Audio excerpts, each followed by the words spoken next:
Lord Jamasiki, very good evening to all the students and the entire fraternity of SGC Bible Study, my colleagues.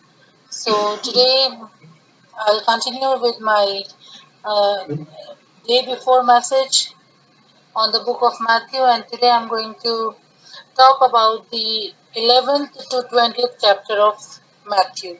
Praise the Lord. Praise the Lord. तो हम देखते हैं 11th chapter में जब हम आते हैं और उससे पहले 10th चैप्टर के अंदर हम देखते हैं कि आने वाले संकट के बारे में, कि आने वाले वक्त में क्या क्या होगा। खुदावंद यीशु मसीह ने ऑलरेडी उन सारी बातों की जो है चर्चा कर दी थी और तमाम बातों के बारे में बताया था कि किस तरह से लोग जो है अपने नेचर को चेंज लेंगे और आपस में एक दूसरे से किनारा रखेंगे और जो भी बातें होंगी उसके बारे में तमाम बातें प्रभु यीशु मसीह ने पहले से ही बता दी और किस तरह से मिनिस्ट्री वर्क में डिसाइपल्स को बिहेव करना चाहिए, किस तरह से अपने मिनिस्ट्री को जो है लेकर के चलना चाहिए। खुदावंद ने तमाम तरह के एथिक्स यहाँ पे बताए हैं और मैंने भी अपने लास्ट मैसेज में आप सभी को टीच किया था इस बारे में कि जब हम मिनिस्ट्री करने के लिए निकलते हैं तो सबसे पहले हमें अपनी जरूरत का सामान कभी भी लेके नहीं चलना और मार्ग की हमें कभी चिंता नहीं करनी। सेकेंडली, हम जहाँ टीच करने जा रहे हैं, जहाँ हम प्रीच करने जा रहे हैं, अगर वो लोग हमें रिसीव नहीं कर रहे हैं तो वहां से हमें इमीडिएट लेवल पे निकलना है। बिकॉज खुदावंद कहते हैं कि जिस नगर में जाओ अगर वहां के लोग तुम्हें ग्रहण ना करें तो अपने पैरों की धूल भी वहां से झाड़ करके निकल जाओ। Praise the Lord. और आगे हम देखते हैं कि जो लोग हमें रिसीव करते हैं, ग्रहण करते हैं, खुदावंद ने कहा है कि उन्हें हमें सुसमाचार सुनाना है और खुदावंद के राज्य का जो सुसमाचार है वो हमें हर एक तक लेकर के जाना है और हमें किसी से भी भेदभाव नहीं करना। और कहा है कि जो जो बातें मैंने तुम्हें मानना सिखाई है वो सब तुम उन्हें सेंत में देना, यानी कि उनसे कुछ भी छिपा न रखना। Praise the Lord. तरह से जब हम देखते हैं तो यहाँ पे हमें यूहन्ना बपतिस्मा देने वाले के बारे में पता चलता है कि उसे किस तरह से बंदी गृह में डाला गया और जब वो इस वक्त बंदी गृह में है तो वो वहां से प्रभु यीशु मसीह के चिन्ह और चमत्कारों के बारे में सुनता है और वो आसरा लगा करके बैठता है कि प्रभु यीशु मसीह आकर के उसे बचाएंगे। मेरे अजीजों, यहाँ पे हम देखते हैं कि कंफ्यूजन सा समटाइम्स क्रिएट होता है कि क्यों जो है प्रभु यीशु मसीह ने जॉन द बैप्टिस्ट को नहीं बचाया और उसका सर क्यों कट गया, ये सारी बातें। तो मैं आपको बताना चाहूंगी कि हमारे लाइफ से खुदावन ने जो तय किया होता है वो होना जरूरी होता है मेरे अजीजों।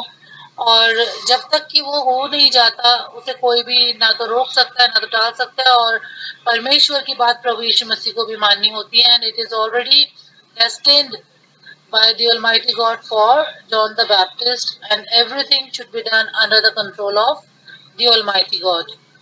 यहाँ पे हमने बंदी गृह में जॉन को देखा 11 चैप्टर में एंड उसके बाद जब हम आगे बढ़ते हैं तो हम यहाँ पे देखते हैं कि स्वर्ग के राज्य के बारे में प्रभु यीशु मसीह ने अलग अलग इलस्ट्रेशंस दे करके समझाया है और हम तमाम तरीके के एग्जाम्पल से ये समझते हैं कि स्वर्ग का राज्य किस तरह से। और मैं यहाँ पे आपको जो है बताना चाहूंगी कुछ खास 7 पॉइंट्स में आपको बताना चाहूंगी।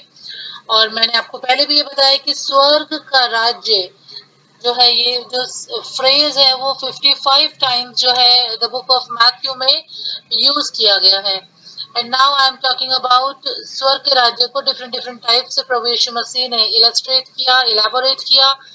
फर्स्ट बताया उन्होंने बीज बोने वाले के दृष्टांत के रूप में, सेकंड बताया जंगली पौधे के रूप में, फिर उन्होंने बताया सरसों का जो बीज, सरसों का जो दाना होता है मस्टर्ड सीड के जैसा एग्जांपल दिया। देन बड़ा जाल उन्होंने बताया, फिर खमीर के रूप में उन्होंने स्वर्ग के राज्य को दर्शाया खमीर का एविडेंस देके। एंड देन उसके बाद छिपे हुए खजाने के रूप में बताया, फिर उसके बाद बहुमूल्य मोती का एविडेंस दिया इलस्ट्रेट करके प्रभु यीशु मसीह ने समझाया। तो 7 टाइप्स यहाँ पे हम देखते हैं how Jesus elaborated the kingdom of God.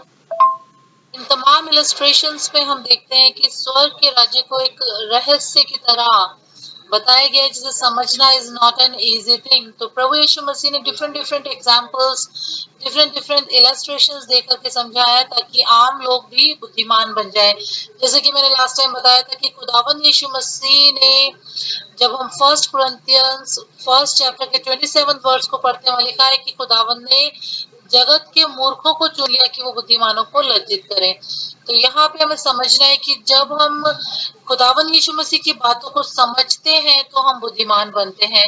खुदावंद का कलाम हमें क्वालिफाइड करता है, बिकॉज खुदावंद ने जो है क्वालिफाइड लोगों को नहीं बुलाया, खुदावंद ने मूर्खों को बुलाकर के क्वालिफाइड किया।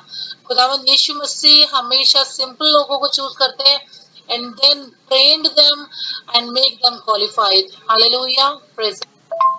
यहाँ पे हम देखते हैं कि प्रभु यीशु मसीह जब सुसमाचार सुनाते थे तो यहाँ पे वो डिफरेंट डिफरेंट एग्जाम्पल्स देते थे। तो हम देखते हैं कि पहले उन्होंने बीज बोने वाले के बारे में यहाँ पे बताया, तो हम थोड़ा सा इसके ऊपर हल्का सा गौर फरमाएंगे। ये दृष्टांत हमें बताते हैं कि इस जगत में यीशु का सुसमाचार की उपस्थिति का जो रिजल्ट है वो हम अभी देखते हैं करंट टाइम से लेकर के जब वो वापस लौटेंगे और फसल को इकट्ठा करेंगे तब क्या हो सकता है। I am talking about the 13th chapter right now. हम हृदय परिवर्तित संसार का एक ब्राइट फ्यूचर नहीं देखते, क्योंकि बहुत मुश्किल होता है लोगों को अपने मन को फिरा करके अपने गुनाहों का कन्फेशन करके खुदावंत के आगे रिपेंट करना। फिर हम देखते हैं गेहूं के साथ जंगली बीज भी होंगे, अच्छी मछली और बुरी मछली का एविडेंस देखते हैं। रोटी में खमीर होगा, और जो खमीर है मेरे अजीजों वो पाप का प्रतीक है। पवित्र आत्मा खमीर को किसी अच्छी वस्तु के लिए प्रयोग नहीं करता। इसे अपनी हमें जो डायरी है उसके अंदर हमें ये चीज मेंशन कर लेनी है और इसके मीनिंग को भी अपने लिए हमें डिटरमिन करना है कि क्या इसके लिए हमारा मीनिंग है। खुदावंद हमसे क्या चाहते हैं कि हम एक गुंदा हुआ अच्छा गेहूं का आटा बने। हम जो है खमीर हमारे अंदर जरा सा भी पाया नहीं जाना चाहिए, क्योंकि लिखा है कि जरा सा खमीर पूरे गुथे हुए आटे को खराब कर देता है। हालेलुया। तो हमें देखना है कि हमारी जिंदगी में तो कुछ ऐसा नहीं है जो हमारी पूरी स्पिरिचुअल लाइफ को डिस्ट्रॉय कर दे। फिर हम देखते हैं तब राई के दाने का हम देखते हैं व्यर्थ विकास होता है, जिसमें आकाश के पक्षी इसकी शाखाओं में घोंसला बना लेते हैं। यही मसीही समाज है। केवल यीशु मसीह ही इस बात को डिसाइड करते हैं कि अच्छा और बुरा क्या है, और फसल के तैयार होने पर वे अच्छे और बुरे को अलग करेंगे। और तब तक हम यहाँ देखते हैं कि क्रिश्चियन कम्युनिटी में अच्छे लोग भी हैं, बुरे लोग भी हैं, और सभी जो है बढ़ रहे हैं। लेकिन जब प्रभु यीशु मसीह आएंगे तो वहां पर कैटेगराइजेशन होगा, डिवीजन होगा, और अच्छे को बुरे से अलग किया जाएगा। यदि हम चाहते हैं कि इस पृथ्वी पर स्वर्ग का राज्य हो और यीशु मसीह के द्वारा दिए गए तमाम लॉज जो है वो जो है डिप्लॉय हो, तो हमें एक राजा की आवश्यकता अवश्य होगी। और एक दिन यीशु मसीह सामर्थ और महान महिमा में आएंगे और इस पृथ्वी पर अपने सिंहासन को, अपने किंगडम को स्टैब्लिश करेंगे। तब शांति का राजकुमार राज्य करेगा, तब हमारे मध्य में शांति होगी। प्रेज। एक और खास बात मैं आपको बताना चाहूंगी, बिकॉज मैंने आपसे बोला कि हम 11 to 20 चैप्टर के बीच में मनन कर रहे हैं इस समय। तो मैं आपको बताना चाहूंगी कि जब आप 16 चैप्टर से थोड़ा जब आगे बढ़ने लगते हैं तो यहाँ पे हम देखते हैं कि यहूदियों ने प्रभु यीशु मसीह को ग्रहण नहीं किया, क्योंकि वो अपना ही एक दिमाग, अपनी एक सोच बना करके, एक स्वर्ण युग के गोल्डन पीरियड की सोच बना करके बैठे हुए थे। तो उन्होंने प्रभु यीशु मसीह को देखकर भी नहीं जाना, पहचान कर भी वो अनजान बने रहे, और अभी तक देवर वेटिंग एंड वेटिंग। तो यहाँ पर प्रभु यीशु मसीह को इस बात से बहुत ही दुख पहुंचा। और यहाँ पे फिर इसके बाद हम देखते हैं कि प्रभु यीशु मसीह ने स्वर्ग का राज्य बोलना छोड़ करके कलीसिया शब्द का इस्तेमाल करना शुरू किया है। इट इज वेरी इंपॉर्टेंट और बहुत ही डीप ये टीचिंग है कि क्यों हम बाद में देखते हैं कि स्वर्ग के राज्य की जगह कलीसिया का खास इस्तेमाल, कलीसिया शब्द का खास इस्तेमाल प्रभु यीशु मसीह ने किया है आगे के अध्याय में। और कलीसिया जो शब्द है वो यूनानी शब्द से लिया गया है, जिसे एक्लीसिया कहते हैं, जिसका अर्थ होता है बुलाए हुए लोग। हालेलुया। प्रेज।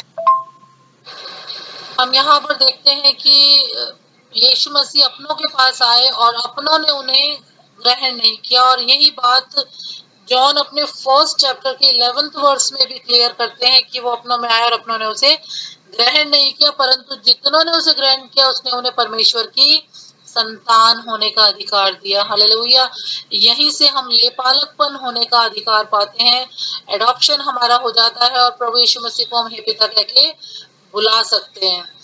तो यहाँ पे हम देखते हैं कि प्रभु यीशु मसीह को अत्यंत दुख हुआ जब यहूदियों ने उन्हें ग्रहण नहीं किया। इस राज्य को हम सर्वप्रथम सही उत्तराधिकारी को दिया गया था, अर्थात इजरायली लोगों को, लेकिन उन्होंने राजा का तिरस्कार किया। उसके राज्य के जो है प्रस्ताव से उन्होंने इनकार किया और अंत में उसे क्रूस पर भी चढ़ा दिया। जिस तरह से हम देखते हैं प्रभु यीशु मसीह के संग क्या क्या हुआ। जब आप मैथ्यू के तमाम चैप्टर्स के गो थ्रू जाएंगे तो आप इस चीज को पढ़ेंगे और इस चीज को समझेंगे। यीशु मसीह ने यह घोषणा की कि उनका राज्य यहूदियों से लेकर के अन्य जातियों को दे दिया जाएगा। इसलिए मैं तुमसे कहता हूँ कि परमेश्वर का राज्य तुमसे ले लिया जाएगा और ऐसी जाति को जो उसका फल लाए दिया जाएगा। I am talking about the chapter 21। इस घोषणा में शासकों को एक धक्का लगता है और यहाँ पे हम देखते हैं कि वो उसे पकड़ने का प्रयास करने लगते हैं। सदूकी फरीसी हमेशा इस ताक में बैठे रहते थे कि कब वो प्रभु यीशु मसीह की कोई गलती निकाले और उनके ऊपर वो धावा बोल के उन्हें पकड़ ले। लेकिन जब तक कि परमेश्वर ने जो वक्त निर्धारित किया था, तय किया था, वो नहीं आ गया, तब तक वो प्रभु यीशु मसीह पर हाथ नहीं डाल पाए। और यहाँ पे हम देखते हैं कि मैंने जैसे आपको बताया कि वो प्रभु यीशु मसीह अपनों में आया, अपनों उन्होंने ग्रहण नहीं किया। इसी बात का हम जो है इलेबोरेशन चैप्टर 1 में जॉन के पाते हैं और उसके बाद हम चैप्टर 3 में देखते हैं कि प्रभु यीशु मसीह ने बताया कि अगर कोई निकोदेमस से वो समय वहां पे बात कर रहे हैं और प्रभु यीशु मसीह बता रहे हैं कि अगर कोई स्वर्ग के राज्य में प्रवेश करना चाहता है तो किस तरह से कर सकता है। उस गुण को प्रभु यीशु ने वहां बताया कि एक बार फिर से बालक की तरह नया जन्म लेने की जरूरत है, बालक की तरह अपनी सोच को बनाने की जरूरत है और दोबारा से जन्म लेने की जरूरत है। इसका मतलब ये नहीं कि हम अपनी माँ के पेट में फिर से जाएंगे, but we should renew ourselves, we should renew our minds and we should renew our souls. हाँ, मैं आपको बताना चाहूंगी कि यहूदियों ने राज्य का इनकार क्यों किया। This is the question. तो हम देखते हैं कि वर्तमान जो संसार है, जो करंट वर्ल्ड को हम देखते हैं, वो तेजी से गोल्डन एरा की तरफ बढ़ रहा है और उसकी प्रतीक्षा, उसकी वेट कर रहा है। 1000 वर्ष की शांति और आराम की उस डिजायर को, उसके अधिकारी वो हो जाना चाहते हैं, लेकिन वे अपने ही तरीके से और अपने शब्दों में ये सब चाहते हैं। वे अपनी ही कोशिशों के द्वारा उसे लाना चाहते हैं कि 1000 वर्ष जो गोल्डन पीरियड खुदा आपने कहा था कि वो अभी आ जाना चाहिए, और इस वजह से वो प्रभु यीशु मसीह को ग्रहण नहीं कर पाए और वे प्रभु यीशु मसीह के दोबारा आगमन के द्वारा 1000 वर्ष की स्थापना की इच्छा में नहीं है। वो चाहते हैं कि हम अपने ही तरीके से उसे एस्टैब्लिश कर पाए और वो जो है पॉसिबल नहीं है। इसलिए प्रभु कहते हैं कि तुमसे राज्य लेकर के अन्य जातियों को दे दिया जाएगा, जो उसे ग्रहण करेगा वो ही उसका फल भी भोगेगा, उन्हें ही अनंत जीवन प्राप्त होगा। हालेलुया। 16 में जब आप पढ़ते हैं, यहाँ पे खास करके बताया गया है कि केवल कलीसिया जो शब्द है, हम देखते हैं कि कलीसिया जो वर्ड है उसका यूज मैथ्यू चैप्टर में किया गया है और यहीं से प्रभु यीशु मसीह ने कलीसिया के बारे में बात करना आरंभ किया। और कलीसिया हम सब जानते हैं, प्रभु यीशु मसीह ने अपनी देह को बताया है और किस तरह से बॉडी ऑफ क्राइस्ट को हमें मेंटेन करना है। आज के युग में हमें इस बात को समझना है और लोगों को भी हमें इन्फ्लुएंस करना है कि वो प्रभु यीशु मसीह की शिक्षाओं पर चलें। और हम हमेशा देखते हैं कि खुदावंद यीशु मसीह अपने शिष्यों से भी कई बार क्वेश्चन इस बारे में पूछते हैं कि लोग मनुष्य के पुत्र को क्या कहते हैं। तो यहाँ पे आप सब जानते हैं कि डिफरेंट आंसर्स खुद अब आपको मिले। कोई कहते हैं कि कोई भविष्यवक्ता कहता है, कोई नबी कहता है। तो पतरस से जब प्रभु पूछे तो पतरस कहता है कि परमेश्वर का पुत्र। और फिर प्रभु यीशु मसीह कहते हैं कि यकीनन ये पवित्र आत्मा ने ही तुझ पर उजागर किया है। हालेलुया। तो यहाँ पे मेन थिंग है कि जब तक कि हमारे अंदर होली स्पिरिट नहीं है, हम खुदावंद यीशु के नाम की गवाही हक के साथ नहीं दे सकते। तो आपने 20th चैप्टर तक ये सारी बातों को जान लिया कि स्वर्ग का राज्य किस प्रकार से है, हम यहाँ पे समझते हैं, सीखते हैं और अलग अलग जो है इलस्ट्रेशन से आपको सीखने में यहाँ पे मिलेगा कि स्वर्ग का राज्य किस तरह से आएगा, स्वर्ग के राज्य किस तरीके से, और हमें किस तरह से उसे हासिल करना है। Hallelujah, praise. चैप्टर्स के अंदर आप जब 11 से 20 तक पूरा स्टडी करेंगे तो यहाँ पे बहुत सारी टीचिंग्स हैं। जीसस की पूरी जो मिनिस्ट्री वर्क है यहाँ पर जाहिर किया गया, बड़ी सारी चंगाइयों के बारे में, और टैक्स हमें देना चाहिए कि नहीं देना चाहिए, किस तरह से अपने हमें दुनियावी जीवन को जीना है, इसके बारे में भी तमाम टीचिंग्स को हम देखते हैं। और यूहन्ना बपतिस्मा देने वाले की मृत्यु का पूरा जिक्र यहाँ पे हम देखते हैं। एंड देन आफ्टर दैट आप देखेंगे फरीसियों और सदूकियों के खमीर से बच के रहने के लिए प्रभु यीशु मसीह बताते हैं, और तलाक के विषय में बताते हैं, अपराधियों को किस तरह से ट्रीट करना है। उसके बाद खोई हुई भेड़ के प्रति खुदावन यीशु मसीह का क्या नजरिया होता है उसके बारे में बताया है, और पाप करने की परीक्षाएं खुदावंत ने बताई हैं कि अगर हमारे बॉडी का कोई भी पार्ट हमें गुनाह की ओर लेके जाता है तो यकीनन हमें उसे अपने आप से अलग कर देना चाहिए, क्योंकि अगर पाप हमारे अंदर रहेगा तो हम स्वर्ग के राज्य में प्रवेश नहीं कर सकते। और उसके बाद हम देखते हैं कि धनी युवक और इटर्नल लाइफ के बारे में हम 19 चैप्टर में देखते हैं। Are you getting my point? आप सब इस स्टोरी को जानते हैं, तो मैं चाहूंगी कि एक एक बार आप इसको वापस से स्टडी करें। मैंने आपको तमाम की पॉइंट्स यहाँ पे बताए हैं। तो यहाँ पर हम सबसे पहले देखते हैं 19 चैप्टर की जब एंडिंग हो रही है तो यहाँ पे सबसे पहले खुदावन यीशु मसीह बालकों को आशीर्वाद दे रहे हैं, और वो कह रहे हैं कि बच्चों को मेरे पास ले आओ और उन्हें मना न करो, क्योंकि स्वर्ग का राज्य ऐसो ही का है। आप समझ रहे हैं, ऐसो ही का मतलब है बच्चे ओबीडियंट होते हैं, वो गुस्सा भी होते हैं, नाराज भी होते हैं, लेकिन वापस से उनका मन नीट एंड क्लीन हो जाता है, वो ग्रजेस को होल्ड नहीं करते, बहते हुए पानी की तरह उनका मन होता है। तो हमें भी नीट एंड क्लीन उसी तरह से बनना है। एंड देन आफ्टर दैट आप देखेंगे धनी युवक के बारे में। हालेलुया। तो यहाँ पे जो धनी युवक है वो प्रभु यीशु मसीह से पूछता है कि मैं स्वर्ग का राज्य को पाने के लिए मैं क्या करूं।